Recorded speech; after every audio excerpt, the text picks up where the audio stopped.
ৰাজ্য চৰকাৰৰ কৰ্মচাৰীসকলক মাজে সময়ে আচলতে চৰকাৰে এনেধৰণে নিজৰ কৰ্ম সংস্কৃতিৰ কথা সোঁৱৰাবলগীয়া হয়। কাৰণ মাজে সময়ে আচলতে কিছু বিশৃংখল পৰিস্থিতিৰ সৃষ্টি হয়, যদিও বা নিৰ্দেশনা দিয়ে, তথাপি কিন্তু সেইসমূহ কাৰ্যত সফল নহয়। যাৰ পৰিপ্ৰেক্ষিতত দেখিবলৈ পোৱা গৈছে শেহতীয়াকৈ ৰাজ্য চৰকাৰৰ মুখ্য সচিবৰ দায়িত্ব লোৱা ডক্টৰ ৰবি কুটাই এক নিৰ্দেশনা ইতিমধ্যে দিয়াৰ বাবে তেওঁ ঘোষণা কৰিছিল আৰু সেই নিৰ্দেশনা অনুসৰি সাধাৰণ প্ৰশাসন বিভাগে এক নিৰ্দেশনা জাৰি কৰিছে। কাৰ্যালয়ৰ সময় যিহেতু নিৰ্ধাৰিতভাৱে 9:30 বজাত, কিন্তু তাৰ অতিৰিক্তভাৱে দিয়া হৈছে 9:45 অৰ্থাৎ 9:45 পলমকৈ যাতে কোনো ধৰণৰ কৰ্মচাৰী জনতা ভৱনত উপস্থিত নহয় তাৰ বাবে ইতিমধ্যে স্পষ্টকৈ নিৰ্দেশনা দিয়া হৈছে।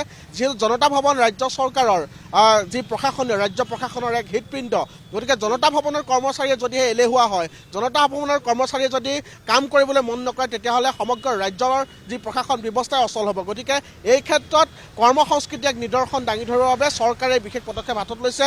মই এই মুহূৰ্তত পৰিৱেশ দেখুৱাইছোঁ 9:45 মাত্ৰ কেইমিনিটমান বাকী আছে আৰু এই মুহূৰ্তত দেখিবলৈ পোৱা গৈছে যিসকল কৰ্মচাৰীসকল আহিবলৈ আৰম্ভ কৰিছে আৰু জনতা ভৱনৰ এইসকল কৰ্মচাৰী মই দেখুৱাইছোঁ ইতিমধ্যে সাধাৰণ প্ৰশাসন বিভাগৰ তৰফৰ পৰা নিৰ্দেশনা জাৰি কৰা হৈছে যে তেওঁলোকে 9:45 পূৰ্বে কাৰ্যালয়ত অৰ্থাৎ জনতা ভৱনত আহি উপস্থিত হ'ব লাগিব, হাজিৰ হ'ব লাগিব।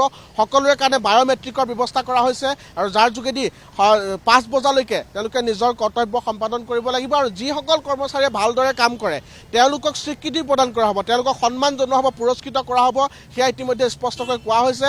আৰু মেন অৱ দ্য মন্থ আৰু ৱমেন অৱ দ্য মন্থ অৰ্থাৎ পুৰুষ কৰ্মচাৰীৰ বাবে মেন অৱ দ্য মন্থ আৰু মহিলা কৰ্মচাৰীৰ বাবে ৱমেন অৱ দ্য মন্থ যি পুৰস্কাৰৰ কথা ইতিমধ্যে কোৱা হৈছে, চৰকাৰৰ ফালৰ পৰা সেয়া স্বীকৃতি প্ৰদান কৰা হ'ব। আৰু কৰ্মচাৰীসকলক যি তেওঁলোকৰ কৰ্ম সংস্কৃতি সেয়া যাতে তেওঁলোকে সুচাৰুৰূপে বৰ্তাই ৰাখে, কোনো ধৰণৰ যাতে বিশৃংখল পৰিৱেশ নহয়, এলেহুৱা যাতে নহয়, তাৰ প্ৰতি লক্ষ্য ৰাখি এই সিদ্ধান্ত লৈছে। মই দেখুৱাইছোঁ এই মুহূৰ্তত এইসকল মহিলা কৰ্মচাৰী তেওঁলোক আহিছে জনতা ভৱনৰ বিভিন্ন বিভাগত তেওঁলোকে কৰ্মৰত হৈ আছে।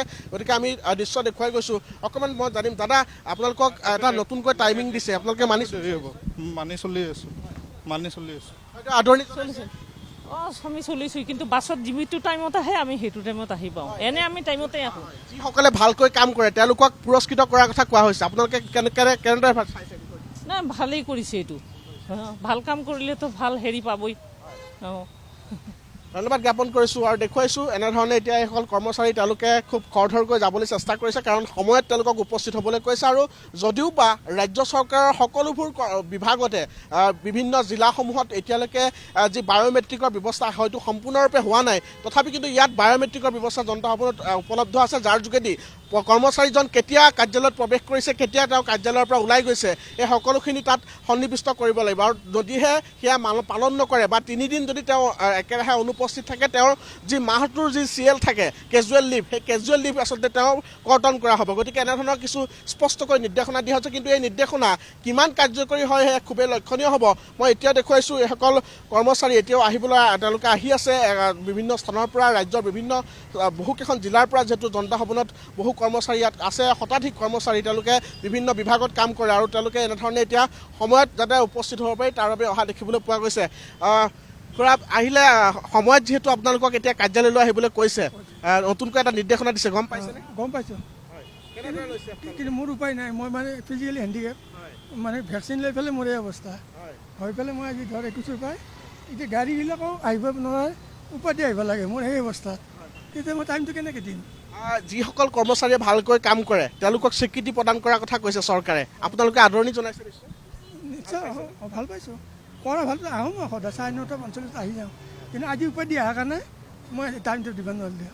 এনেই মই বাহিৰত দি আহি ছুপাৰ মাৰ্কেটত সেনেকৈ আহি মই টাইমটো দিওঁ, কিন্তু যাওঁতে মই সোনকালে যাওঁ কাৰণ গাড়ীত উঠাৰ অসুবিধা। আপুনি কোন বিভাগত কৰে? মই ওমেন চাইল্ড ডেভেলপমেণ্ট ডিপাৰ্টমেণ্ট।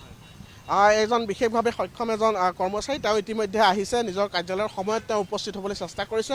কিছু অকণমান গুৱাহাটীৰ যি অভাৱনীয় যান জঁটৰ সমস্যা তাৰ পৰিপ্ৰেক্ষিতত কিছু অলপ অসুবিধা হৈছে, কিন্তু মই দৃশ্য দেখুৱাইছোঁ সতীৰ্থ নিতুল কৃষ্ণই ৰিপৰ্টত দেখুৱাইছে NKTV দৰ্শকসকলক। এইসকল জনতা ভৱনৰ কৰ্মচাৰী তেওঁলোক আহিছে, তেওঁলোকে দৈনিক আহে, কিন্তু সময়ত আচলতে কৰ্মচাৰীসকল উপস্থিত নোহোৱাত যথেষ্ট এক আচলতে বিসংগতিপূৰ্ণ পৰিৱেশ, অৰাজক পৰিস্থিতিৰ সৃষ্টি হয়, যাৰ পৰিপ্ৰেক্ষিতত বিভিন্নজনে প্ৰশ্ন কৰে যে জনতা ভৱনলৈ গ'লে সময়ত কামটো নহয়।